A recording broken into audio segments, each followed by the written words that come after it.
दिल्ली एक बड़ी आपदा से घिरी है।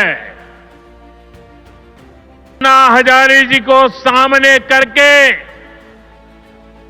कुछ कट्टर बेईमान लोगों ने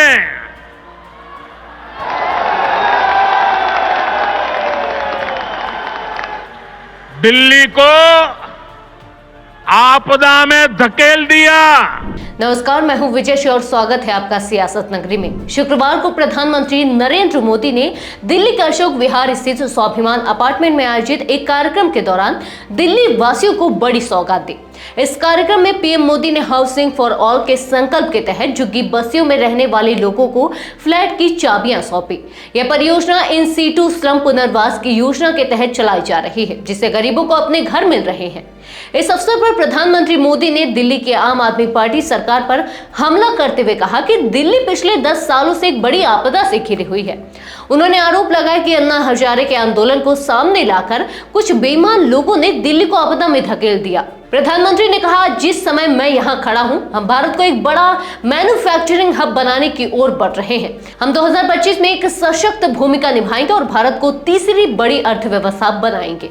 उन्होंने झुग्गी बस्ती के लोगों को अपने घर मिलने पर उन्हें बधाई दी और कहा कि यह घर स्वाभिमान और आत्मसम्मान का प्रतीक है। अशोक विहार के रामलीला मैदान में एक जनसभा को संबोधित करते हुए पीएम मोदी ने बिना नाम लिए दिल्ली के पूर्व मुख्यमंत्री और आप प्रमुख अरविंद केजरीवाल पर निशाना साधते हुए कहा कि उन्होंने कभी अपने लिए घर नहीं बनवाया। मोदी ने कहा, मैं भी शीश महल बना सकता था, लेकिन मेरा सपना है कि हर गरीब को अपना घर मिले।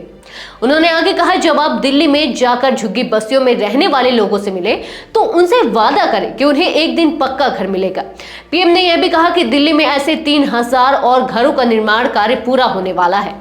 प्रधानमंत्री मोदी ने दिल्ली की आप सरकार को घेरते हुए कहा कि शिक्षा के क्षेत्र में केंद्र सरकार की पहल के बावजूद दिल्ली सरकार ने स्कूलों का काफी नुकसान किया है। उन्होंने बताया कि समग्र शिक्षा अभियान के तहत दिल्ली को मिलने वाली राशि का सही उपयोग नहीं हुआ और बच्चों के भविष्य से खिलवाड़ किया गया। प्रधानमंत्री मोदी ने दिल्ली सरकार पर भ्रष्टाचार के आरोप लगाते हुए कहा कि बीते 10 वर्षों में दिल्ली के अंदर कई घोटाले हुए हैं। शराब के ठेकों में, स्कूलों में, गरीबों के इलाज में, प्रदूषण से लड़ने के नाम पर और भर्तियों में। उन्होंने कहा कि इन लोगों ने दिल्ली को आपदा में धकेल दिया और अब इनसे छुटकारा पाने की जरूरत है। पीएम ने कहा, दिल्ली के हर नागरिक को अब समझ में आ गया है कि इन्हें आपदा के रूप में नहीं सहा जा सकता। दिल्ली का वोटर अब बदलाव चाहता है और आपदा से छुटकारा पाने की ठान चुका है। प्रधानमंत्री मोदी ने अंत में दिल्ली वासियों को आयुष्मान भारत योजना का लाभ देने की इच्छा जताई, लेकिन साथ ही आरोप लगाया कि आपदा सरकार दिल्ली में इस योजना को लागू नहीं होने दे रही है, जिससे दिल्ली वासियों को इसका नुकसान उठाना पड़ रहा है। तो यह था प्रधानमंत्री नरेंद्र मोदी का दिल्ली दौरा और उनके द्वारा उठाए गए कदम। जहां एक ओर उन्होंने दिल्ली वासियों के लिए घरों का सपना साकार किया, वहीं दूसरी ओर आम आदमी पार्टी सरकार पर अपनी तंज कसते हुए उसे भ्रष्टाचार और आपदा का प्रतीक बताया। आप इस पर क्या सोचते हैं? क्या दिल्ली में आने वाला चुनाव बीजेपी के पक्ष में जाएगा? अपनी राय कमेंट बॉक्स में जरूर शेयर करें। अगर आपको हमारा वीडियो पसंद आया हो तो सियासत नगरी को सब्सक्राइब करें और बेल आइकन दबाएं ताकि आप हमारी अगली वीडियो देख सकें। इस वीडियो को अपने दोस्तों के साथ शेयर करें। धन्यवाद।